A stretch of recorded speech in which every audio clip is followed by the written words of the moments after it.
कुनबे के कोहराम में फंसे नेता। नीतीश आए, इफ्तार सार्थक हुआ, खूब चर्चा मिली। उसी रोज लालू को जमानत मिल गई। परिवार के लिए ईद मन गया। कैमरे पर बगल में मुंह फुलाए तेज प्रताप जरूर नजर आए। उनके दाएं तेजस्वी, आगे मीसा भारती, बगल मिसेस तेजस्वी और साथ में अभिवादन करती राबड़ी देवी। अचानक लगा कि लालू का कुनबा फिर लहलहा उठेगा। आंत में दांत रखने वाले फिर तारनहार बनेंगे। यह भ्रम है, भ्रांति या सच, देखना बाकी है। मगर सियासत में अक्सर होता है, जो दिखता है जरूरी नहीं कि वही होता है। खबर आ रही है कि कैमरे पर जब यह दृश्य कैद हो रहा था, उससे ऐन पहले तेज प्रताप कांड कर चुके थे। अपने तेज और प्रताप का इजहार करते हुए उन्होंने तेजस्वी भक्त युवा राष्ट्रीय जनता दल के अध्यक्ष की जबरदस्त सिकाई कर दी, जमकर गरियाया। फिर 10 सर्कुलर रोड वाले बंगले के एकांत कमरे में ले जाकर उसे इतना मारा कि वह दर्द से तिलमिलाता रहा। 2 दिन बाद किसी तरह हिम्मत जुटाई और इस्तीफा दे गया। प्रतिक्रिया में छोटे तेजस्वी की प्रतिभा से आतंकित तेज प्रताप के इस्तीफे की बात चल पड़ी है। मतलब लालू कुनबा बिखराव की अंतिम परिणति पर है। बेटी मीसा भारती और तेजस्वी एक खेमे में और बाकी बच्चे अलग थलग खेमे में। साले साधु और सुभाष से छुटकारा पाने का दंश झेलने के बाद अब बच्चों के बीच बिखराव को देखने की बारी है। यही सच है, सब दिन होत न एक समाना।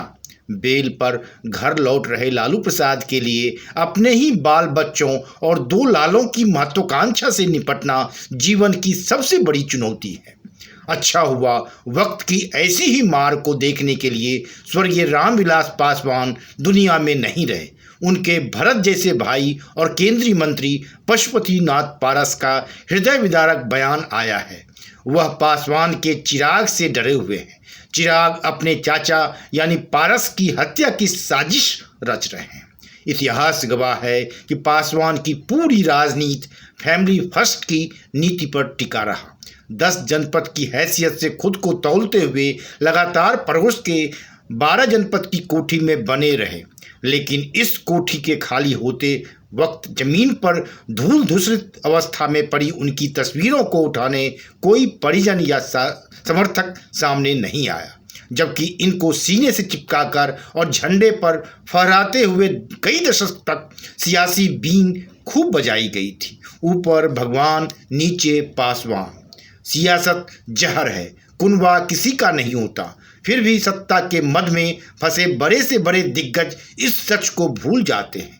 कुनबे से बरपे कहर का दर्द पिछले सदी की सबसे ताकतवर महिला इंदिरा गांधी ने भी जीते जी झेला था। संजय के दुनिया से जाते ही मेनका ने अलग राह थाम ली। वह 3 पोते पोती का एक साथ परवरिश तक नहीं कर पाई।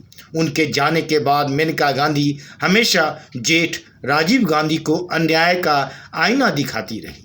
कुनबे की राजनीति का विष सबसे बड़े प्रदेश के नेताजी यानी मुलायम सिंह यादव को लगातार झेलना पड़ रहा है। जब तक हैसियत में रहे, सफाई फर्स्ट की सोच में लगे रहे। एक नहीं 25 परिजनों को विधायिका के शीर्षस्थ मंच पर बैठाए रखा। परिजनों से कुछ बचा तो जाति पर ढले रहे।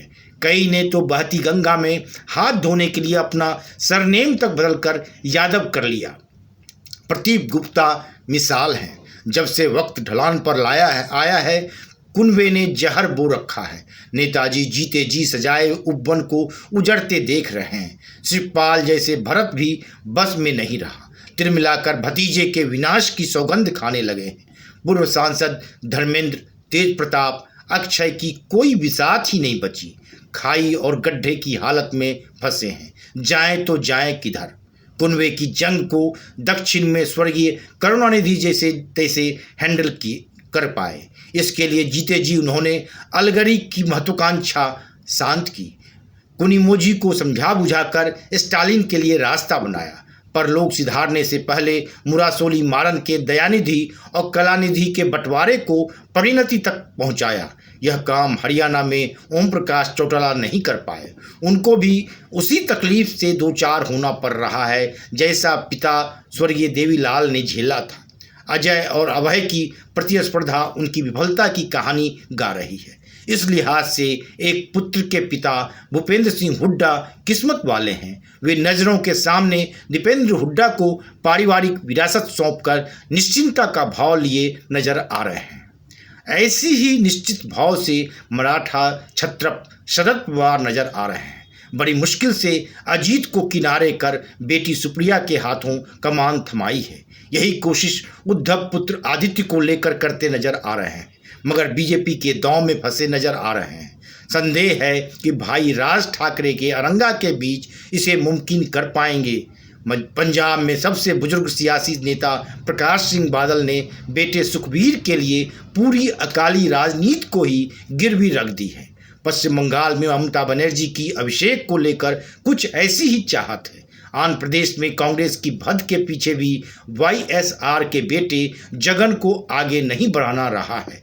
जगन की कांग्रेस अध्यक्ष सोनिया गांधी से अभिलाषा थी कि जैसे उन्होंने राहुल गांधी को विरासत देने के लिए कुर्बानी की है, ऐसा ही उनके पिता के सम्मान में आंध्र प्रदेश में होना चाहिए।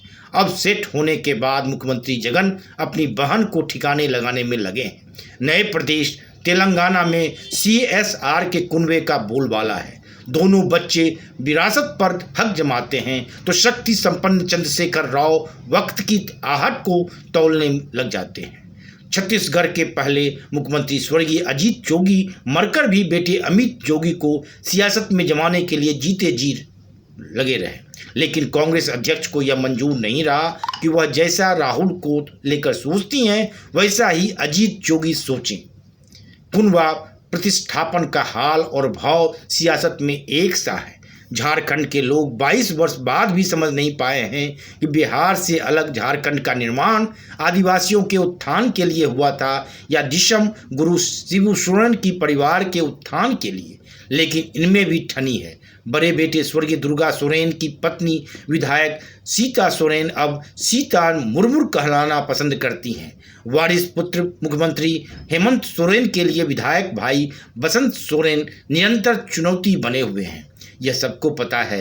मतलब कुनबे पर सर्वस्व निछावर करने वाले नेताओं के लिए कुनबा ही विष बिल बन जा रहा है। इस लिहाज से स्वर्गीय बीजू पटनायक बिरले हैं।